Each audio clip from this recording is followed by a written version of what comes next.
And so, of course, I immediately wrote all my clients.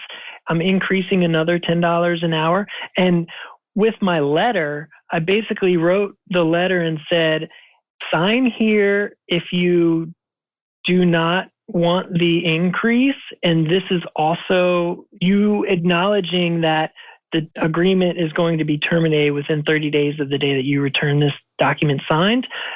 And if I don't hear back from you, that means that starting on this date, you accept the increase in price. Beautiful. That was a cool little concept that, and the funny thing is not a single person signed the thing to discontinue services.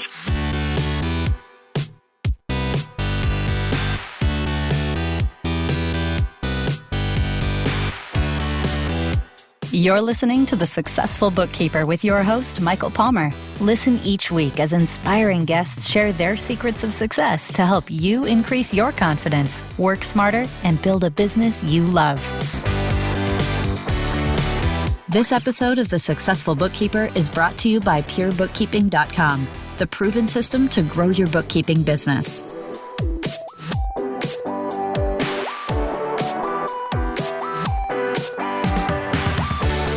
Welcome back to the Successful Bookkeeper Podcast. I'm your host, Michael Palmer, and today's show is going to be a fun one. Our guest runs Wolford Companies, Inc., based in Washington, D.C. His firm, which now has a staff of 11 plus himself, provides financial accounting services for business owners to manage operations on a daily, weekly, or monthly basis. I'm happy to have him here. Brad Wolford, welcome to the podcast. Thank you, sir. Yes. Excited to be here. Yes. Well, it's literally our pleasure to have you. And I'm so excited to have you share your story, your journey in the bookkeeping world, because you have gone from literally nothing to a very large business in a very short period of time. And as well, you just chock-a-block. I mean, every time we have conversations, I mean, I learn so much from you. You have so much to share. You're so generous with your knowledge and information and experiences. So I want to get that in the hands and ears, really, of our listeners. Before we get into all of that, Brad, tell us about how you got into accounting and why you decided to launch Wolford Companies. All right. So I originally got interested in accounting when I turned 16, and I guess that was in 1996. And I got my first job at a restaurant. And so, of course, you were getting paid in cash, and we had this extremely low hourly wage of like $2.14 or so. And so I ended up getting Quicken for personal finance. And because I was like, well, I have a job. Now I want to understand what these paychecks mean. I mean, I see that there's Social Security deducted from it, Medicare, income tax. Like, what does it all mean? And so that's kind of what piqued my interest right off the bat is, well, I want to understand what making money means, and then I can live my life, I guess, right? I don't know. So many people go out in the world and their goal is to make money, but they don't understand how they're paying taxes or anything like that. So that's kind of originally how it started, and it just became a little hobby on the side. And of course, when you go off to college, you have no idea what you want to do. So I did just the general business administration. One of my first classes, first semester, freshman year, was Principles of Accounting 1. And so many people were like, don't do that your first semester. That's a tough class. Yeah, after I took that first course, I was like, this is more fun than I ever thought. And that's kind of what got me interested in college alone, is just the specialization of it. And I was actually enjoying like the 3 hours of the homework involved with the accounting course. I don't know how, I don't know why, but I could not make a balance sheet balance for the life of me. And I just kept trying. And I came into the class with the balance sheet not balanced, and I was actually interested in how in the heck this all worked. So I would work with the professor to figure it out. Of course, when that was going after my associate's degree. So when I got my associate's degree, I was like, all right, I'm going to go out in the world and try to work for a living. And I had a few jobs. I guess at the time when I was in school going for my associate's degree, I had an internship as an accountant at a construction company. And then when I graduated, I got a full-time job with a subsidiary of theirs. It was a move management firm where we moved businesses, like a law firm in DC, had 3 locations, bought a building and moved everybody into it in one, which was a terrible job. And so I quickly switched out of that, got a job with a friend in a title company. And of course, as we all know, 05, 06, 07 was, going through the roof with the real estate business, and it kind of felt cyclical. I was working 8 a.m. to 2 a.m. like almost daily, and it was great. Had a bunch of fun doing it. The company I worked for was excellent. Obviously, I was telling myself, if life goes awry and things go belly up, I'd like to go back to school to get my bachelor's in accounting. And of course, it was 08 whenever the business finally took a dump, and I was, jobless, and I was like, all right, now is the time, going back for my bachelor's. That's when I started Wolford Companies. It was December of 08, first semester in school. I went back for accounting, had a few classes, and then my goal was to figure out how to apply what I'm learning on paper on the streets. So of course, right around that time, 2 of my buddies were starting businesses, one of which is still a client today. This is my first client, I guess. So I was telling him, I was like, hey, I'm in school, trying to figure out this accounting crap. Do you have any accountant yourself that you're planning on hiring? No? Okay. Can I do your accounting? And I did it for free just while I was in school to figure it out. And so then when I got my bachelor's, I ended up in school doing it for free. And as soon as I got out, I charged them $20 an hour, which was like dirt at the time, but I couldn't find a job. I had like double-digit interviews, and I just told them, I was like, look, I have to charge you now. And so that's how I started the business. So I had 2 clients at $20 an hour, and I shortly thereafter got a law firm client because it was like a spinoff.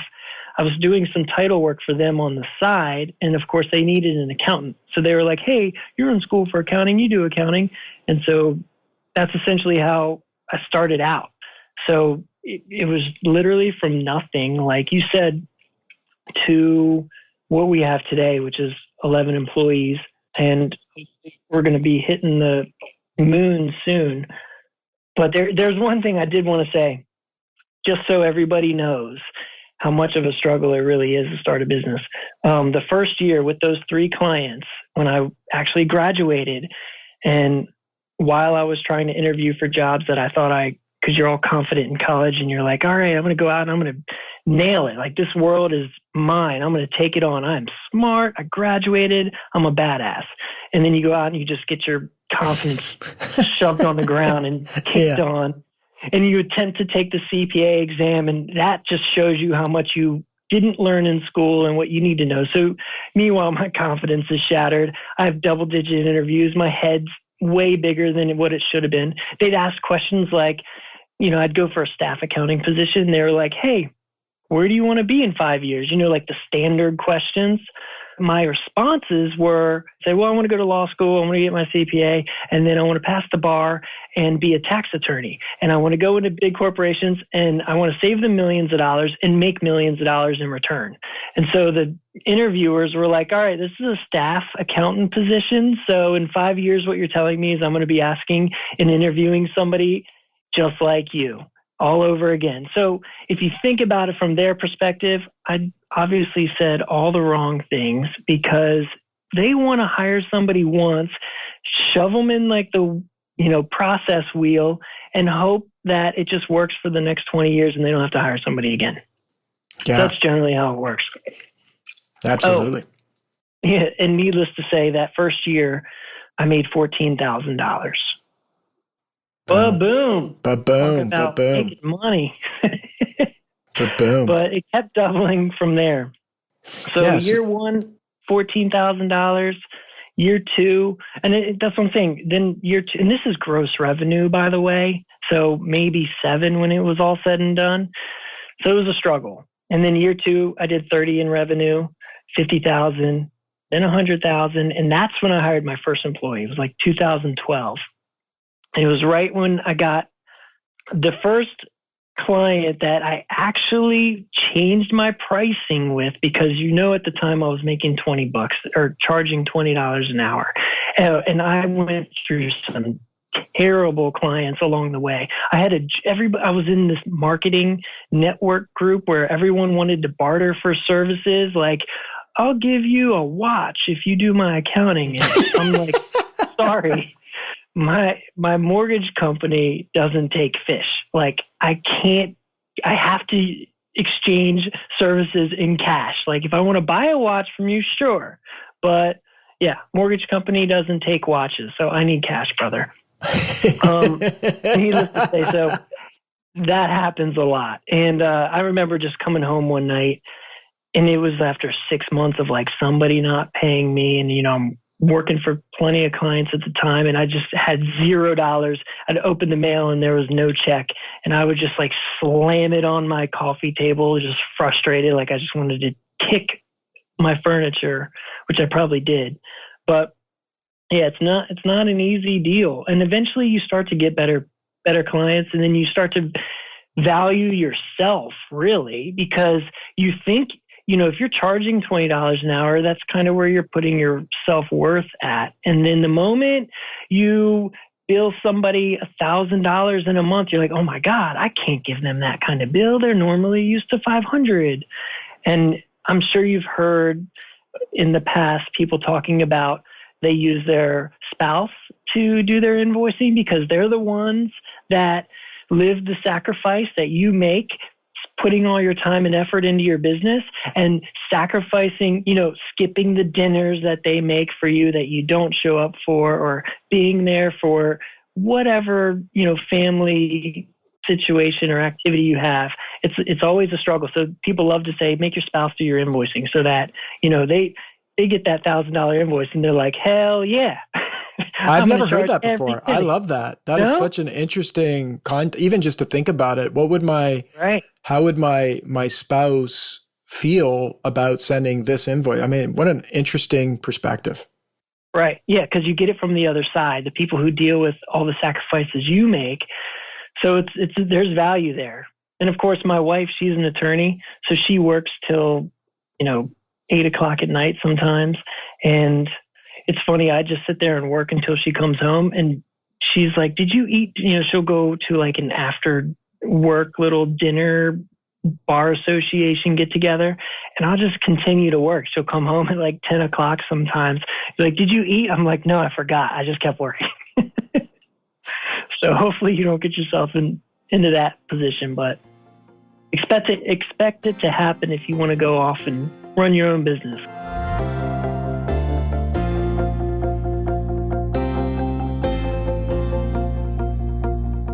There are those times. Absolutely. So you, what was the turnaround point? Not turnaround, really breakthrough point. You were saying you raised your prices was it around the 100,000 mark or before that?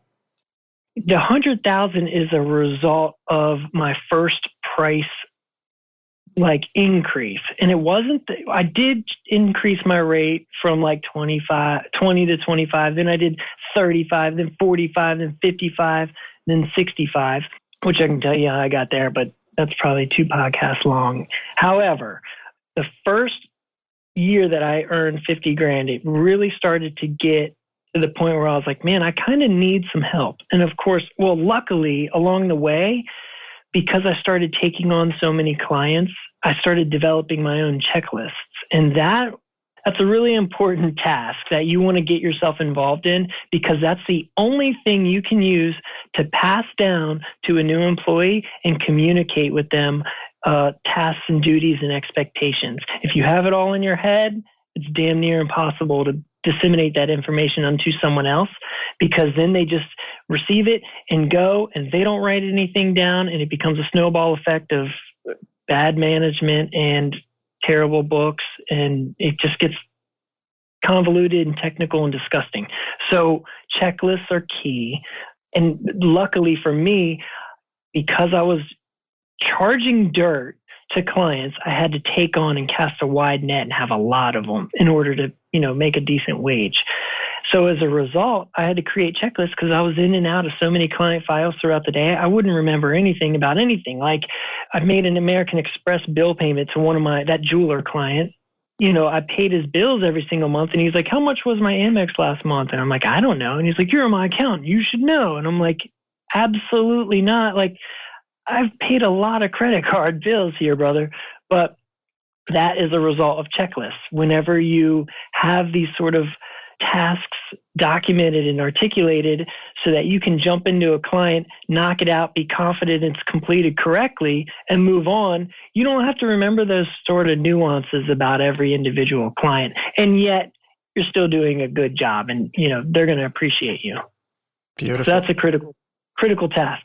So as a result, my first employee got like the best checklists. He got the best training from me, and we talk about it all the time. Every time we bring on a new employee, they get less and less of me.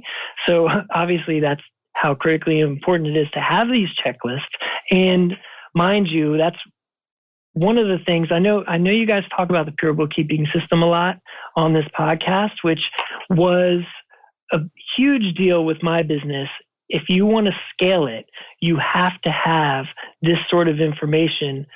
These checklists, they're all built into the Pure Bookkeeping System. And the most value I get out of it is how it describes how to do things. It's the things you talk about to your employees every day, like, hey, what I call perfect competition is like gasoline, stuff like that, parking. Nobody cares that they're parking in a garage that's owned by PMI Parking or any various business, because they're just looking for a spot to park in. So that's considered perfect competition. Gasoline. There are people that, care about Exxon versus Shell, but the truth is when you need gas, you're pulling into the first gas station you see. So from an accounting bookkeeping perspective, do they want to know how much they spent on Exxon last year, or do they want to know how much they spent in gasoline? So why have all these payees for all these millions and billions of gas stations that people go to? Instead, just have one payee that's called gasoline. Anything that's related to that goes there. And are some of the things that the Pure Bookkeeping System articulated for me without me having to have that same conversation with everybody every time they came on board, and created an Exxon payee when there wasn't one before. But back to your original question from 5 minutes ago, how did I get from 50 to 100 with the pricing? This client, they needed a full-time person, and they were looking to pay like $45,000 for the individual. The person before me was fired for stealing. So they brought me on as a temporary basis through a friend of a friend while they were searching for a new accountant. And they were paying the other person like $65,000. And so armed with that information, go back to this Pure Bookkeeping thing, but Debbie, another big benefit I get from it is that she has this thing called a health check that you provide clients before they come on. It's a courtesy deal. That's a great place to find out how much people are paying their bookkeeper. So you can use that to kind of gauge what their willingness and what their price is to pay. Now, mind you, some people have been burned in the past by their accountant, and so they understand the value. And, maybe for example, there was one client that charged there's one bookkeeper that charged a client $1,000 a month flat. He wasn't getting a lick of service from them. So we come in, show them all the things they do wrong. That's through that health check, and get an understanding of the pricing. Well, there are times where you could blow that pricing out the box and they're totally on board with it. I think we started that client at $33,000 a year or some sort, maybe $33,800. I think it shook out to be some number divided by 12. They were totally on board with it. From there, we picked up some HR. We picked up their invoicing that was produced by an employee in-house at the time. So now, as of today, it's been about 5 years we've been with that client, and we charge them $82,000 a year. So there could be clients out there. You don't want to base your pricing on what it was in the past and either undercut it or just tick it up a notch. You really do want to use your skills to kind of evaluate where it's going to be. But that's just a helpful gauge, is to use that health check courtesy situation. That's also built in the pure bookkeeping system, there's a checklist what to look for. And that's helps me out a lot of times to kind of get an idea with the client. Obviously with the interview too, you can get a feel for what their needs are if they're more desperate than what they've been getting in the past. You can kind of pick that out.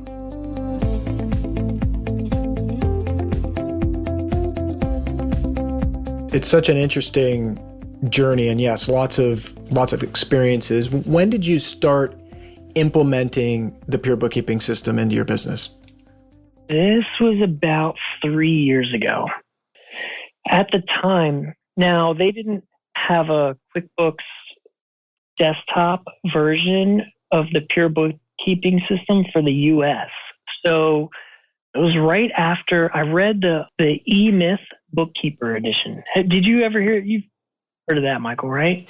Absolutely. We wrote the book. I'm so familiar with it. Oh, you were a part of it? Yeah, absolutely. Well, I didn't write the book, but Deb and Pete, my business partners, wrote it with Michael Gerber. But the story is I met Michael Gerber. So Michael Gerber wrote E-Myth 40 years ago now, I think it is, which is a fantastic book. And all the listeners listening, I mean, it's definitely, for a bookkeeper, you want to read, I think, both books because he goes deeper into, I mean, it was the book, E-Myth, the original book is the book that Debbie read and got from Peter in the beginning and said, look, you need to create a system-dependent business. You need to get everything that's in your head into documentation and in a way that other people can follow it so that you can train people to do it your way and know that you can trust them, right? So I had a chance to meet, I was going to be interviewing Michael Gerber for another big event that I was a part of where we brought in big thought leaders into the Toronto area. And so Michael Gerber was one of our keynote speakers. So I said,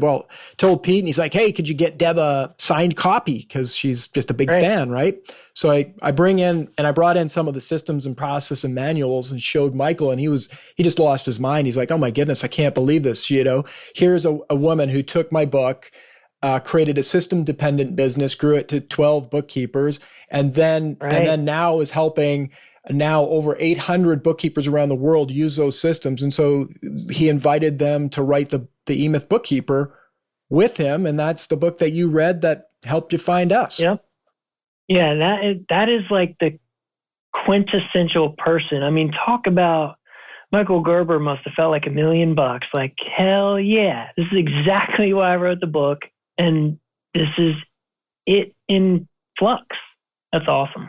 Yeah. I mean, Michael, great guy, and really has impacted hundreds of thousands of businesses and helped them get more freedom, make more money, more certainty for the future, and, help build better communities through it. Right. So he's a hero in our hearts. My first experience was the E-Myth Bookkeeper, or it was the E-Myth Revisited. So it was like his kind of rewrite. Yeah. And that was through a friend that was just talking about it. And I was like, all right, pick it up.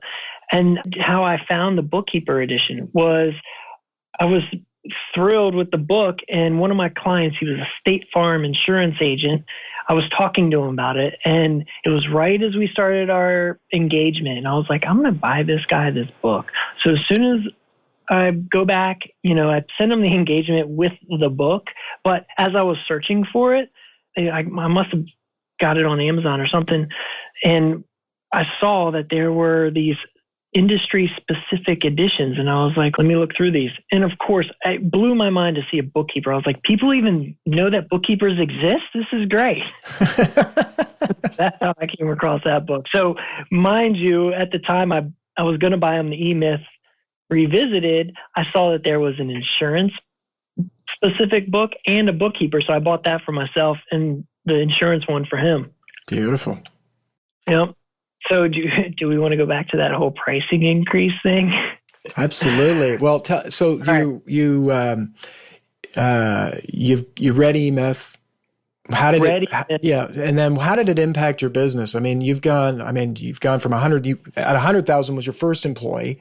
How did you get from getting beyond the 100,000 mark? I think that because of this whole new realization with asking well beyond what you were originally going to ask the client for, because at the time I was going to tell them I would do it for like $25,000. And then I found out that he was trying to hire somebody for around 45, but he was paying 65. I kind of just threw it out there. I was like, I'll do it. I'll come in here every day and I'll work for you full time. Because he actually had me interview the bookkeepers, and I was like giving him my feedback. And so then he goes, can you just do it? Can you just work for us? And I was like, sure. So I go back to write up the engagement, and I was going to put $25,000 on it. And I just said, you know what, screw it. I'm shooting for the moon. And I put it up for $55,000 that I would do it full time. And I wanted 2 offices, because right at that time I was kind of stretched to where I was like, if he says yes to $55,000, that means I can hire somebody. And if I'm coming into DC every day to work at their office, I'm going to need 2 offices. And so I threw that into the deal too. I was like, $55,000 and 2 offices. And I thought for sure there'd be pushback. He didn't even push back, signed the engagement, and it was off to the races from there. Beautiful. So you get this whole new level of confidence, like, I'm better than I think I am. And so, of course, I immediately wrote all my clients. I'm increasing another $10 an hour. And with my letter, I basically wrote the letter and said, sign here if you do not want the increase. And this is also you acknowledging that the agreement is going to be terminated within 30 days of the day that you return this document signed. And if I don't hear back from you, that means that starting on this date, you accept the increase in price. Beautiful. That was a cool little concept that, and the funny thing is not a single person signed the thing to discontinue services. I love that. I love the reverse psychology, right? It's like you could either make them work to remain a client, like sign this back if you are okaying this, or it's like you're just creating a path of least resistance, right? It's like make them work to actually leave as a client or do something different, right? I love that. It's such a nice context shift. Right. Yeah. Do nothing, and this is what's going to happen. If you don't agree with it or you don't want it, sign here, and do a little legwork and send it back to me.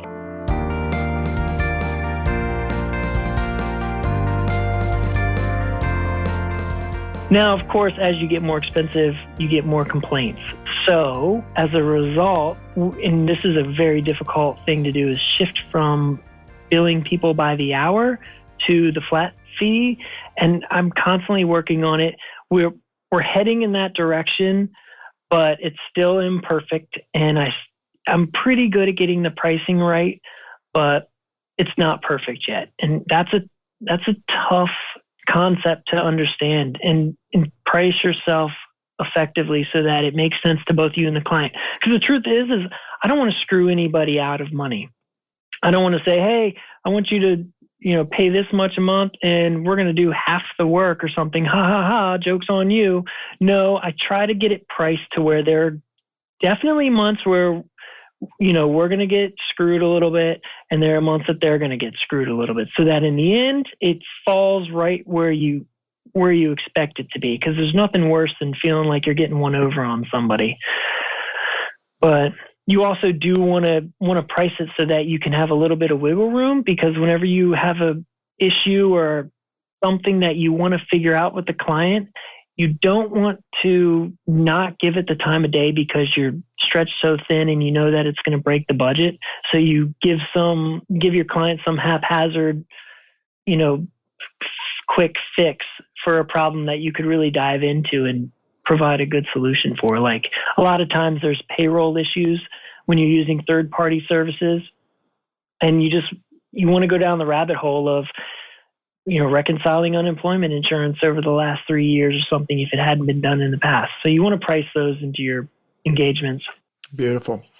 Now you've gone and hired a lot of people. Tell us about your hiring process. That too is another challenge. I've tried the whole interview questions, and that seems to not be the most effective. What I found, and shoot, this is another pure bookkeeping thing, is the most effective is the skills test that's included with that package. And it's an actual QuickBooks accounting system file that you basically invite somebody that passes through the sniff test on your phone interview to come in and take this test so you can actually see.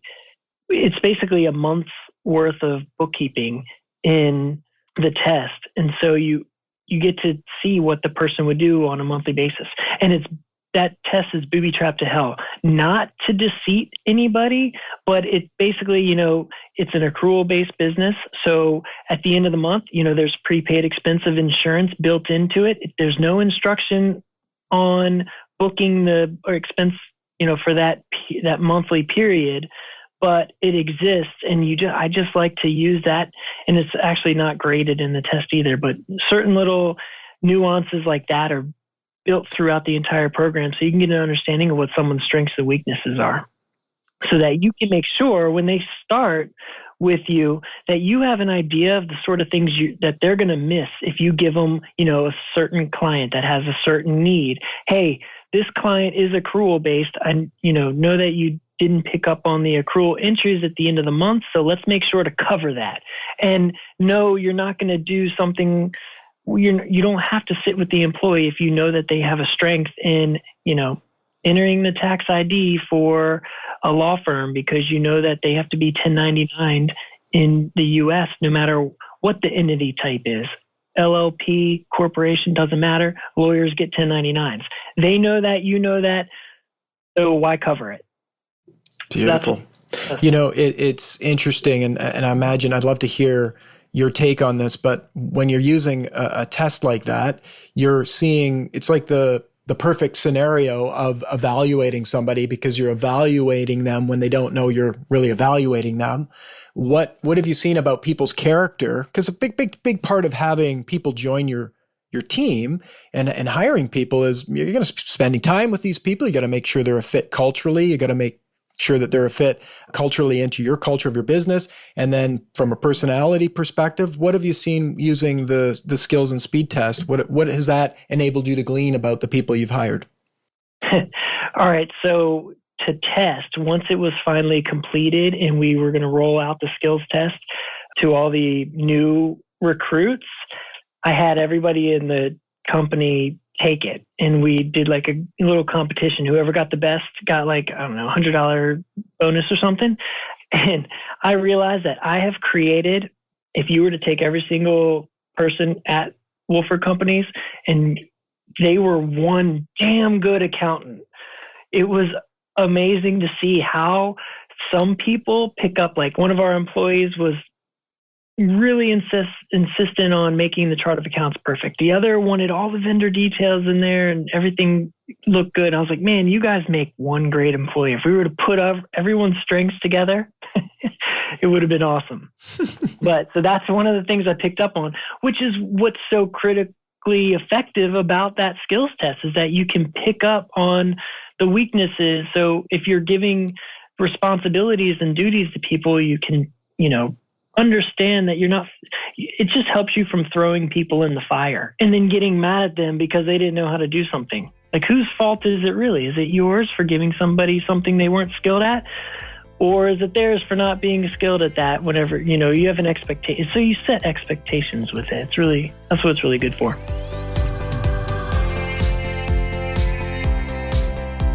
Brad, you have hired a lot of people in your business, and you are a student of Michael Gerber's work. And the concept that Michael Gerber put forth in eMyth was, build a system-dependent business, which is, you can trust your systems versus relying and trusting on staff. Like in a business that relies on staff, they come and they run the business. And if you assemble a bunch of people in your business to do work, you train them all to do the work, and they each retain that information. If those people leave, you're out. You don't have a business Right. anymore. So it's a people-dependent business, which is a chaotic business. It's what causes a lot of stress and anxiety in businesses.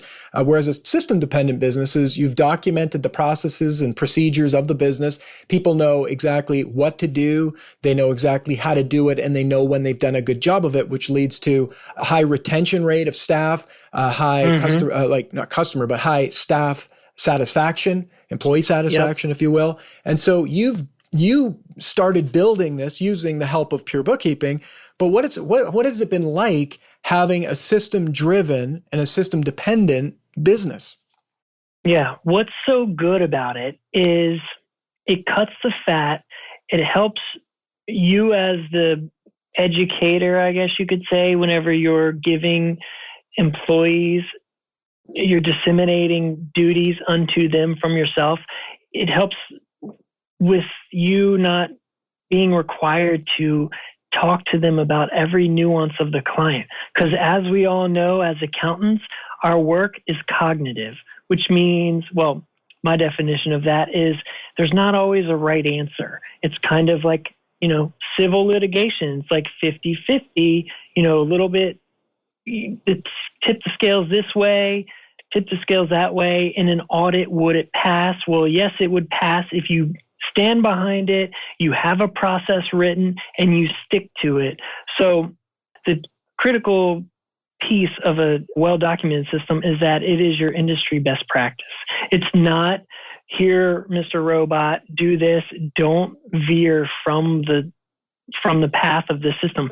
I haven't been able to create such a specific way that you could actually, give somebody a book and say, follow this to the T for every single client. That's never going to happen. So there's always individual specific needs with the client, but that's the conversation you want to have with your employees. You don't want to have the stupid conversation about, like we talked about earlier, for perfect competition businesses such as gasoline, creating all these various payees and vendors and them asking you, hey, should I create Exxon? No, can use the gasoline thing. You don't want to have that conversation with every single employee anytime they come across a problem. So those systems, the best industry best practices, will knock out those sort of conversations so that you can have the more meaty conversations that actually mean something. Beautiful. And I'm sure that having 12 staff has changed your life as well, from the days of just working on your own and cranking it out while your wife's out doing, you'd be up 24/7 all the time. How has this impacted your life? It's extremely challenging to deal with all the people and all the personalities. You wouldn't believe how many stories I get every day about, who has to leave and for what reason and blah, blah, blah. It gets overwhelming for sure.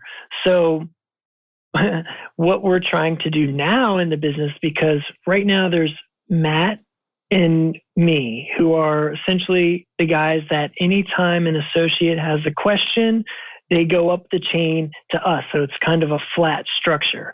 Well, we're finally getting to that point where our business is like, it's maturing. It's like the awkward teenage phase of a business where we want this hierarchy so that there can be levels of authority and instruction provided by other knowledgeable people instead of everything coming to Matt and I, because now I spend a lot of time like writing engagements and specifying our duties and statement of work with clients to the point where if someone has a small problem, that it just takes me away from it. And I've actually, this week, since Monday, I've been writing an HR statement of work because somebody wants us to do HR. Since Monday, I could have finished it halfway through Monday if there were 0 people around. But right now, it is still not complete. So that's the challenge, or the distractions by having all the employees. So inevitably, that's what causes you to start to bring those people up and develop a management role. And, for us, we've never had to have a manager. So we haven't had those conversations before. It's a new concept to us. And, what I always tell, well, actually my cousin told me years ago, he said, if the revenue drives it, do it. And so he's got like a $30 million business. And so I kind of look to him for advice because, we're not even doing $1 million yet. And so I always like to pick his brain to find out how to get places that I want to go. And one of the times years ago, how that came up was I was just starting out in business. I had I wasn't making anything for money, as you guys heard thus far. And I wanted to get a satellite office in DC. And so it was like some stupid, expensive $2,000 a month. And I may have been making like $3,000 a month at the time. I don't know. And so I was telling him, well, if I can get into DC, then I'll get the business. Well, he was like, do you have the business? No. Do you think if you get into DC and get that place, you'll get the business? Yes. Okay. Why don't you just go into DC and try to get the business? And if you're so busy, you're going to DC because you have so many clients, then it makes sense to get an office. So I liked that concept of if the revenue drives it, do it. And I've kind of lived by that ever since. So as a result, we get to this point where there's 12 employees and there's so many distractions that we say, we need a third level of management here. So we need the executive level, the middle management level, and then the associates so that we can have a buffer so that most of the questions can be answered by the manager, that I can actually get my job done and price jobs and get more business in the door. So inevitably it gets to that point. And so my advice would be, if the revenue drives it, do it. I love that. What a beautiful piece of advice. Brad, this has been awesome. I've got like at least a handful of other questions. We're going to have Sure. you come back and share, because you just, like I said in the beginning, you're so generous with your stories and where you're at, and you tell it from just the way that it is. I personally think it's refreshing, and I love hearing the stories and the real true story, right? So I'm going to ask that you come on back sometime in the future and share a few other tidbits as we go. But this has Sure. been awesome. If people want to learn more about you, what's the best way to do that? Best way to do that would be to send me a text message. We have the most terrible website. It is literally one page, and it's some brochure that we kind of just plastered as a wallpaper on the background. Funny thing about that is some people do look at your website before they call you. That's what happens nowadays. And so I will actually get calls. Most of our calls are referral based, but I'll get calls and someone's like, I was looking on the internet and I couldn't really find anything about you. And I was like, oh, I guess that my website worked because it has my phone number on it and you called me, and I'm our best billboard right now. But needless to say, you could go to www.wolfordcompanies.com, and Wolford's WOLFORD, and companies is plural, COMPANIES.com. And I took some advice from you, and I'm very close to getting that intercom, which Beautiful. Is like a text messaging capability. So if you visit the website, hopefully I'll be there to say, hey, take a look around, even though there's nothing to look at. But yeah, maybe instead of texting me directly, we could use intercom. Absolutely. And then have a conversation. Yeah, absolutely. Well, there you have it, folks. If you have more questions, you want to connect with this awesome human being, go and do it. And we're going to have Brad come back and share more of his knowledge for those that want to follow in his footsteps and learn from his mistakes and also from his successes. And so again, Brad, thank you for being on the show. Thank you so much. Well, that wraps another episode of the Successful Bookkeeper podcast. To learn more about today's guest and to get access to all sorts of valuable free business building resources, you can go to thesuccessfulbookkeeper.com. Until next time, goodbye.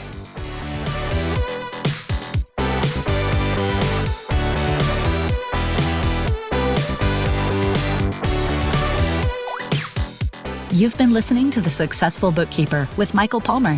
For more information and to download the resources mentioned in this episode, please visit us at thesuccessfulbookkeeper.com. Thank you for listening.